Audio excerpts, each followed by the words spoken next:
నమస్తే అండి. ఈ కాలంలో సోషల్ మీడియాలో వచ్చిన విప్లవాత్మకమైన మార్పుల వల్ల మనుషులందరూ ఎంత ఒంటరిగా అవుతున్నారో మనకందరికీ తెలుస్తుంది. కనీసం మన పక్కింట్లో ఎవరుంటారు, ఎదురింట్లో ఎవరుంటారు కూడా మనకు తెలియదు. వాళ్ళని ఎప్పుడు మనం పలకరించాము. లిఫ్ట్లో వెళ్తుంటే హలో అన్నం తప్పితే అంతకుమించి పలకరింతలు ఉండవు, పరిచయాలు ఉండవు. పోనీ బంధువులతో ఏమన్నా మాట్లాడతారంటే ఎప్పుడో ఫంక్షన్లలో కలవడం తప్ప ఒక ఫోన్ కాల్ ఉండదు. ఉత్తరాలు అనేవి ఎప్పుడో పోయినాయి. మరి మనుషులు కనీసం ఇంట్లో ఉండే నలుగురు ఒక దగ్గర కూర్చొని మాట్లాడుకుంటారా? కనీసం ఒక 10 నిమిషాలు అయినా అంటే అది కూడా ఉండదు. నలుగురికి 4 టచ్ స్క్రీన్లు ఉంటాయి, ఎవరి లోకంలో వాళ్ళు ఉంటారు. మరి ఇలాంటి తరుణంలో మనుషులు ఒంటరిగా సోషల్ మీడియాకి బానిసలు అవుతున్నప్పుడు ఆ ఆవేదనతో నేను ఒక కవితని రాశాను.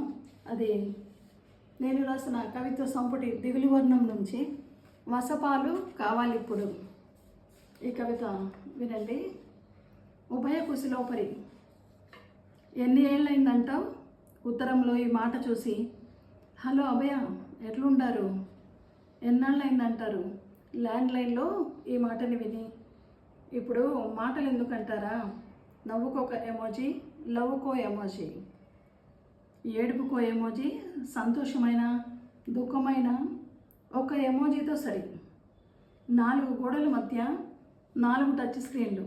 నిత్యం యంత్రాలతోనే సహజీవనం. ఇప్పుడు డాలర్ల వెటుకు వలసపోయిన పిల్ల పిట్టల కోసం వారానికి ఒకసారి వీడియో కాల్ చేస్తే టచ్ స్క్రీన్ మీద ఎంతసేపు తడిమినా మనవడికి తాతయ్య చెప్పే కథలు ప్రత్యక్షంగా వినిపించగలరా?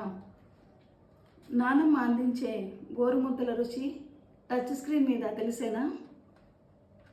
నాదంతా చాదస్తం అంటారా? నా ఆలోచనలు పొరపాటు అంటారా?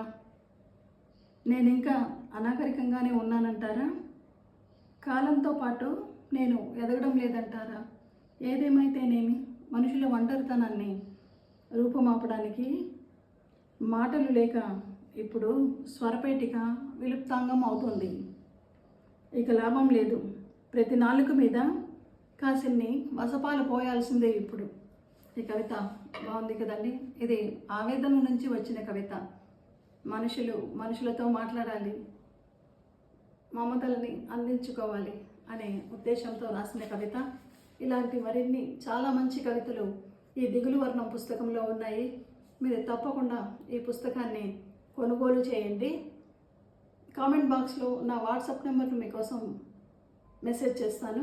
మీ అడ్రస్ని మీరు అక్కడ మెసేజ్ చేస్తే నేను